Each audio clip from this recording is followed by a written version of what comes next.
Alors la troisième question ou troisième témoignage, on va découvrir. Oui. Bonjour, je suis Mathilde Beaucamp.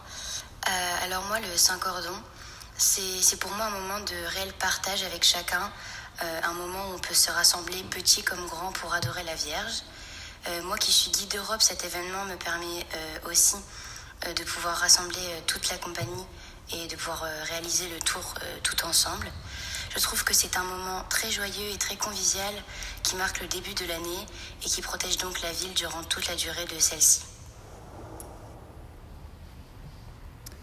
Tu connais bien Mathilde parce que tu es l'aumônier des scoutismes. Donc, oui, bien sûr.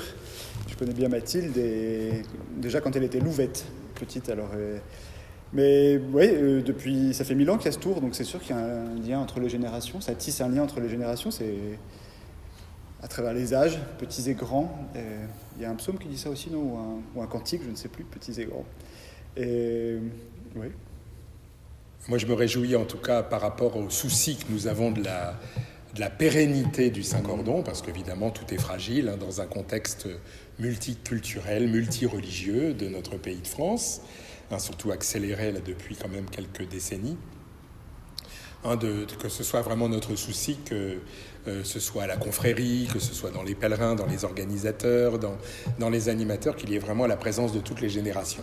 Sinon, le risque, c'est que si le Saint-Cordon n'est tributaire que des générations les plus âgées, il risque de se perdre dans l'oubli, et ce serait vraiment une faute contre l'héritage que nous avons reçu de nos pères de refaire chaque année le tour de ce cordon que la Vierge a déposé autour de la cité. Et donc d'entendre Mathilde, moi ça me réjouit le cœur.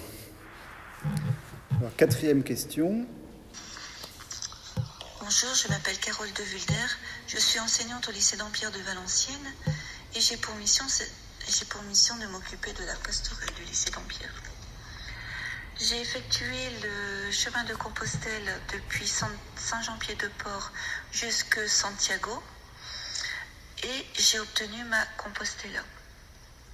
Et l'idée m'est venue de créer pour le Tour du Saint-Cordon un carnet de pèlerins.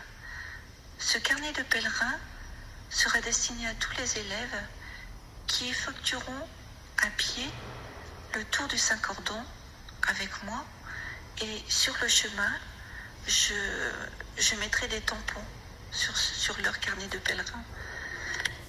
Et en fait, c'est pour leur montrer également ce qu'est un pèlerinage. Voilà. Qu'en pensez-vous ?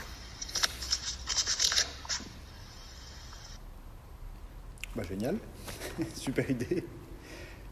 Non, très bien, c'est beau le crédential là, qui tamponne les étapes d'un pèlerinage. Et ça montre l'avancée quand même. Et il y a des étapes dans nos vies, donc que dans un pèlerinage ce soit pareil, c'est pas inintéressant. Belle idée. Alors effectivement, avec les tracasseries que nous avons eues là depuis 7 ans, là, il a fallu inventer. Et c'est vrai qu'on avait créé depuis 3 ans un livret spirituel, compte tenu qu'il n'y avait plus d'animation autour de la statue qui ne pouvait plus être portée à l'épaule. Et donc c'est vrai qu'on avait relancé en complément du manuel du pèlerin classique que tout le monde a, j'allais faire un livret spirituel supplémentaire pour nourrir en quelque sorte la réflexion des pèlerins. Et là je me réjouis de cette initiative, parce que vraiment c'est d'abord relier le Tour du Saint-Cordon à ces marches importantes qui fait que l'on, comme on disait tout à l'heure, on retourne sur sa propre vie en faisant le tour de sa vie, d'y déceler ce qu'il y a de bon et de moins bon, et qu'en même temps de donner les étapes du pèlerinage qui est à l'image de la vie, qui est un pèlerinage sur la terre vers le ciel.